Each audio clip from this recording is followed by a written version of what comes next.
Hello and welcome. So Daniel shows you advanced configuration of controllers in Elite Dangerous. This is a little different than my normal thing. I'm not going to really be playing the game very much here. I'm mostly just showing how to set up the controller. I made a post on Reddit showing an advanced controller configuration for the Logitech Extreme3D in Elite Dangerous, and there was a lot of confusion on how to set it up and how it works. So I'm going to show how to set it up, and then also me using it a little in practice. That way, people can get an idea of how it works. I've got a good camera shot here of my Logitech. Unfortunately, very yellow. I couldn't quite get the colors well. I don't have great lighting up there. So whatever.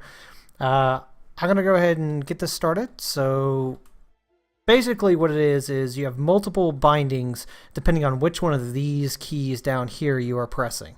And then that will change what all of these buttons do on the joystick itself. So I want to show that off and give people an idea of how it works and why you would want to do it. So let's start by going to options. As you can see, I'm controlling it with the up and down on my little POV switch here. It works real well for controlling the menus. So we're going to go to controls. Down here, we've got lots and lots of controls. This game has so many damn controls. Oh, you could spend weeks in here just fiddling with shit. But I've got a map. You can download my map and program it if you've got the same stick. If not, you can kind of use it as a template to decide what to do. But I'm going to start up here and show you the basic idea. So looks like right here is the first time I start using the double binding here. And so in Elite, you've got two slots for programming buttons. They are the exact same. It doesn't matter which slot you program in, but generally you do keyboard on this row and joystick on this row. It doesn't have to be that way, but generally that's the way it's pre-done, and it's the way I did it. So we're going to start with engine boost. This went onto a subgroup I'm calling engine, although not everything in it was engine related. Some of it was power related. It was just the closest I could call it. In my little thing it says toggle engines, which is this button right here. It's the 7 key, which does, fortunately, Windows maps very well. 7 here.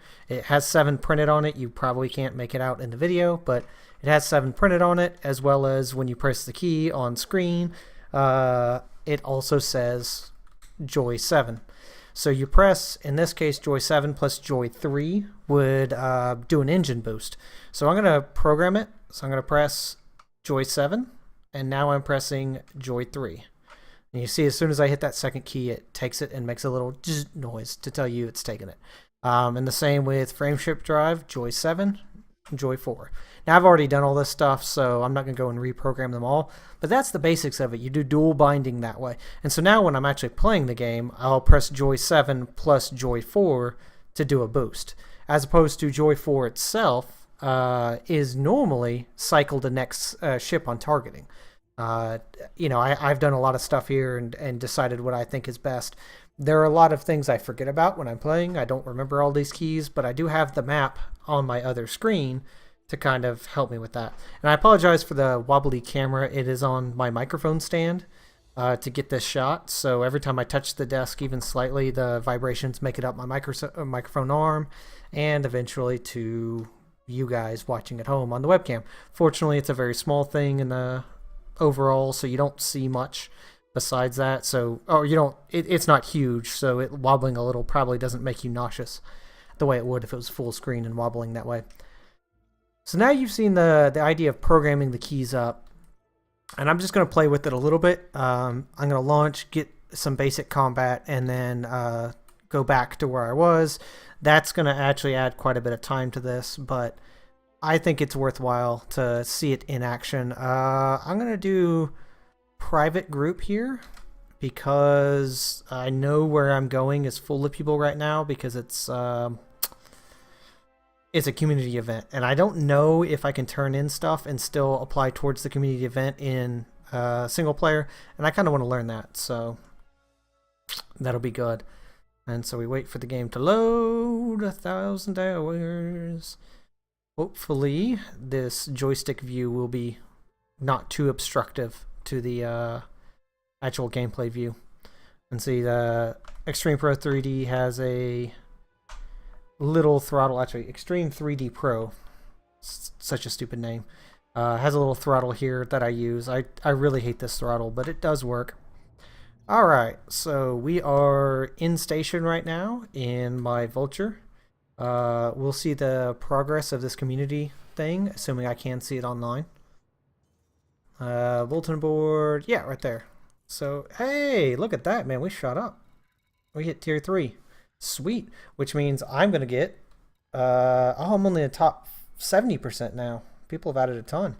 Well, I need to do a little bit more to get in that top 40%. And I'll get 2 to 4 million credits, depending on where I land myself. It's not that great, to be honest. The rewards aren't, but I'm okay with that. I've gotten more than that, 2 million credits in bounty alone. So, actually, you can see up there, I've gotten 2.25. But anyways, that has nothing to do with what we're doing here. Just that I'm going to work at that goal just a hair. So we're going to launch. By default, my POV is actually my thrusters. So this is thrust up, like actually up, not forward. It's up, left, right, and down. That's kind of what the POV switches do. But first, as soon as it releases us, I'm going to go, I'm going to press the deploy toggle, and I'm going to press down. Landing gear retracted. Let me go up. I'm pressing up on that guy. And now we're roughly aligned with the door. Actually overshot a little bit. And we throttle up using little throttle there.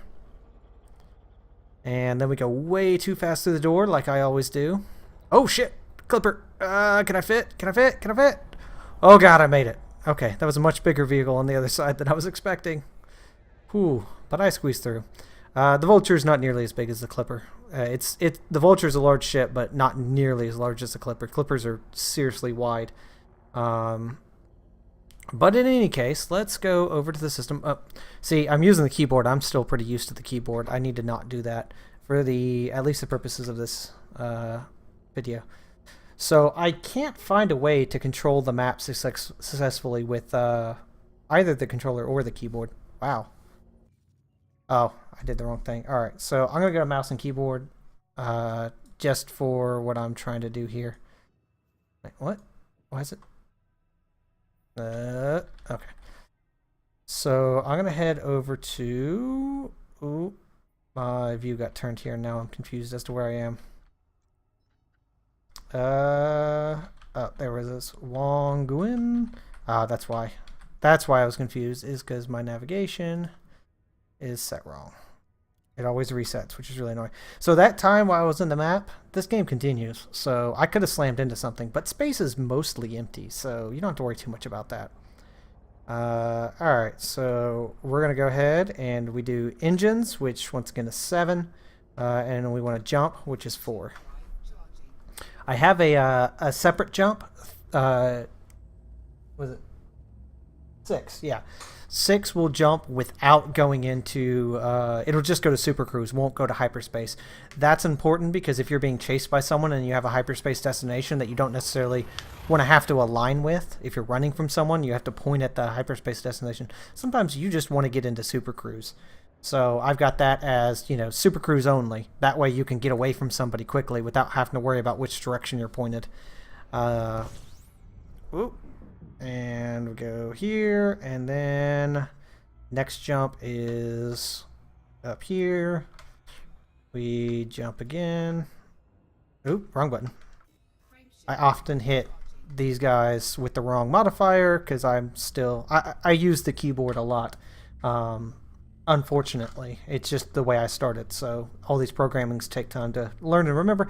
Also, it's a little bit more comfortable to have my hand resting on the keyboard. But during combat, my hand is always over here because I got to control throttle a ton. That's very important. Man, that video is yellow. Woo! All right. So... Alright, now the reason we came here is because there are res points over here. Let's see. This one is the one I tend to go to. And so there I was pressing 11 and then over on the POV switches. For all the various functions I've mapped out, so you go over, and now that you're in the menu, I'm not pressing anything down here. You can go up, down. This is cycles tabs, and left and right where appropriate, like here. Oop. Okay, I must have just got past something slowing me down. Oh yeah, you always want to approach reses from up or down, you know, below or on top of the system a little. There are tricks to getting to your destination faster with Super Cruise that I'm not covering in this video, and also I don't really understand. But in any case, so I'm gonna go. You can cycle through, like that's where your left and right comes in handy. Is cycling through all this stuff. 18 million credits is my current net worth. Not too shabby. Yeah, so you can navigate all the menus with this stuff, no problem. And I've gotten pretty used to that. I still sometimes use a keyboard just so I can use my left hand, because I'm left-handed, to navigate through the menus. Also, if my hand is just resting on the keyboard, then I can do everything with WASD. So that's pretty nice. And for some reason, I always approach with whatever the target is. It tends to be on my left side if there's anything around. I don't know why I do that. Especially space stations and whatnot. You know, not so much normally like coming in on Super Cruise, but once I'm out of Super Cruise, I always put it on my left side. I don't know why I do that. I don't know if other people do that or if it's just me, or, you know, I guess it's just kind of the bias to having a direction of some sort to live by. The enemy gate is always down type thing. Alright, so now we Super Cruise out the same way. And I was just fixing to use the keyboard commands. Once again, I just am very used to those. Alright, so now we want to make sure our power balance is to engines, which it is. Which once again, the engines key is also the power key. And that's what the POV switch does. So we're going to put all of our power to engines. Cruise in here, see what we got going on. Hopefully we'll find something of value as we get closer in. Oh man, wow. He just like appeared in front of that rock. So, there's a Viper, the first possible target. Generally, Vipers in reses are only there to pirate. Whoa, don't hit me, dude. So I'm scanning him, he's scanning me. He's going to say, oh, how do you make any money? Yep, how do you fools make a living? And of course the answer is you. So now we need to switch our power over to weapons. We actually want... normally I take all power out of engines when I'm fighting something less maneuverable than me, because why not? And then we target subsystems using the targeting modifier. And what we want to do is target his power plant. You can see it in the bottom left there. So he is probably scanning this cargo freighter. He doesn't expect a thing, and he's going to die as a result. So we plow into him, do a lot of damage very quickly, because that is what my ship do. And he's destroyed.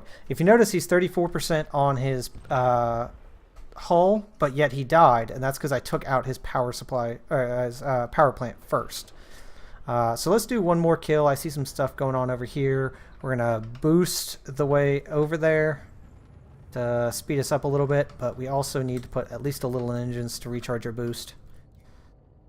This ship does not make a huge difference if you add boost to it, or I mean if you add power to the engines.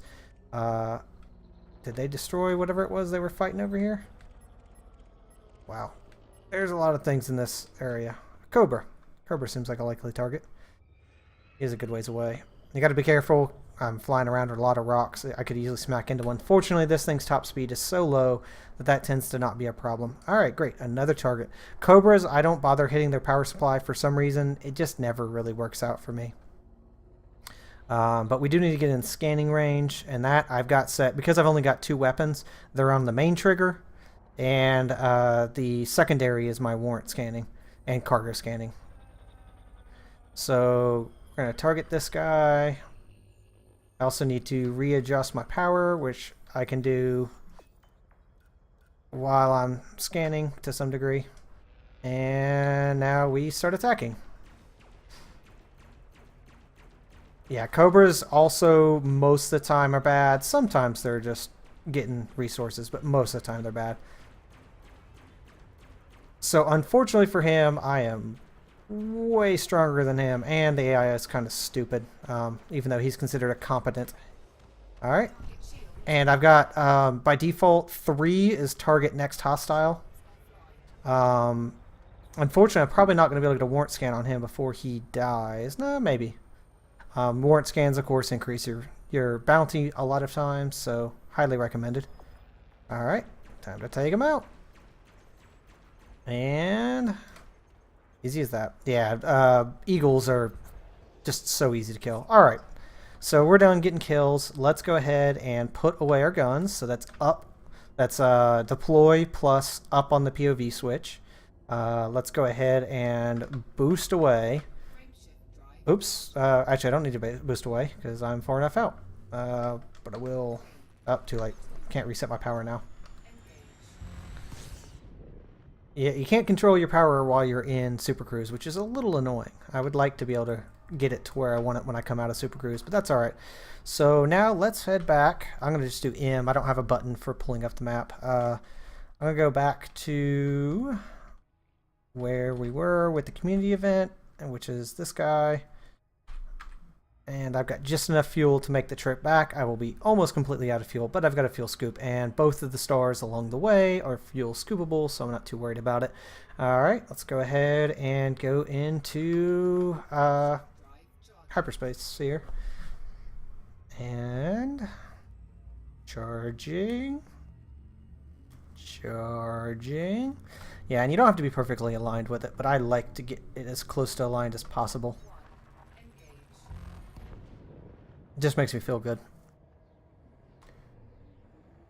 And we drop out right about now. Come on. Oop. And next spot. Yep. Fuel scooped a little bit there automatically, but I didn't need it, so frame shift one more time, and then we're back in the system. I'll land it, and there's one thing I realized I forgot to show. The UI section is a little bit different than everything else because the UI actually kind of has a natural toggle mode to it. So you don't need to specially set it up, and that works really well. It helps because you kind of get some effect when you hit the UI toggle button, which is this. Notice how I kind of zoom out there? Then I know I'm ready to change my UI. But also, you get... Let's go ahead and set my target while I'm communicating here. You get that. So notice I'm over here. I hit this button without touching anything else, and it puts me back to center, which is really nice. So you don't have to have a button dedicated to recentering. It's a great little feature, and the reason why you don't do the normal combination keys like I did on the other stuff. So now we're just heading to Laming Orbital. This game, if you haven't played it and watching this for some crazy reason, is a lot about this, just waiting to get to your destination. And I just realized as I jerk this thing around, it really causes the webcam to shake. Sorry.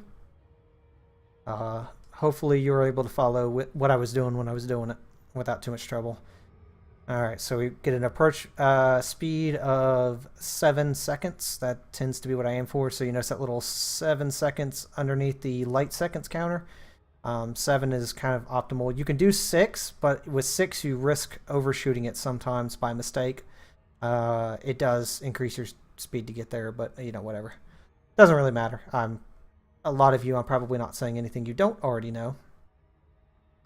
But we're coming in slowly, eventually, getting there. it is weird watching everything just grow. You know, it's such a non-existent dot, and then it's like, bam, it's there. But its growth decelerates in kind of an interesting way as you get closer to it and you start going slower. Its growth on screen diminishes. It's a very Earth-like planet. So supposedly the best way to come into these guys, I was reading just yesterday actually, when I was trying to figure out how to best approach them, is actually to approach it from planet side. If you break out of a super cruise on going planet side, you will almost always be facing the gates. So that's what I'm doing here. I'm throttling past what I normally should because I'm getting close to the planet. At this point, though, I can't go too fast, basically. So, but because I'm going so quick, I have to make sure I jump out in time. All right, so we're gonna see. Oh yeah, that's pretty close. Worked this time at least. Go over to contacts and request docking. And so trigger is select in the UI, and second trigger, the little button here, that guy is back. Just so you know, that's the way I've got it set up. Makes sense. We're going to put power to engines. Actually, I'm going to have a little bit in systems as well. And then we're also going to... Oop. See, I keep doing the wrong thing. I hit frame shift instead of boost. Whoopsie. You do need that, unfortunately. They need to not do that wrong, I guess. I don't know how to put that. Anyways, so I always come in way too fast on these guys. It's kind of cool, though, because if you pretend you're smuggling, then when you actually do smuggle something, you're used to it. All right, so there's 28. We align ourselves with it. I can use the sideways thrusters to get myself centered. I use the POV switches a ton when landing. Get about here, go ahead and deploy landing gear, which is, once again, it's top button and down on the POV switch. We come in, and we get more or less aligned, and then we just pull down on the POV, and that gets us nice and on. And that's it. There we go. We're nice and landed. So I'm going to go ahead and turn in what little bounty I got there, which was basically 0. Confirm. All right. Go back. We see on the bulletin board I made a little progress. I'm still in the top 70%, which is not great, but that's okay. So let me go back and show you the last section of the controls that I forgot to mention earlier. So we go down to the UI section, which is near the bottom. We wait and wait and wait. Wait. There we go. So right here we've got UI focus.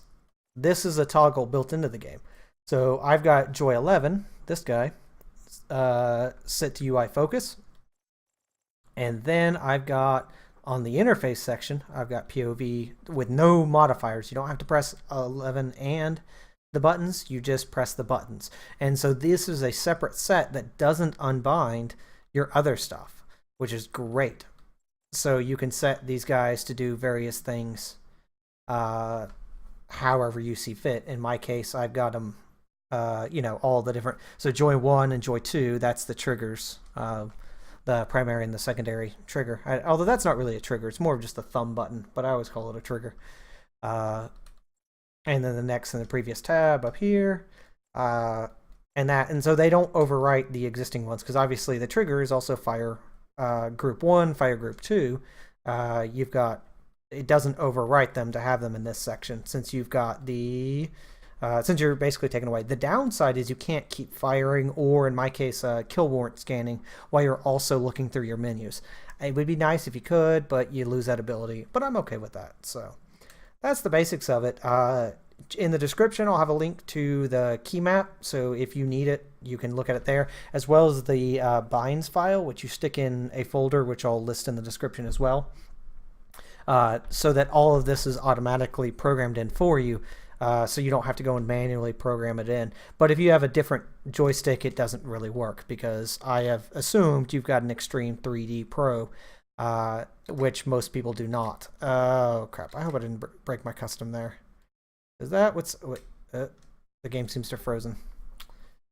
Well, fortunately I have a copy of the binds in that Extreme 3D copy that I am putting on for you guys to download. So do let me know if you have any comments or questions on it. Thanks for watching. Goodbye.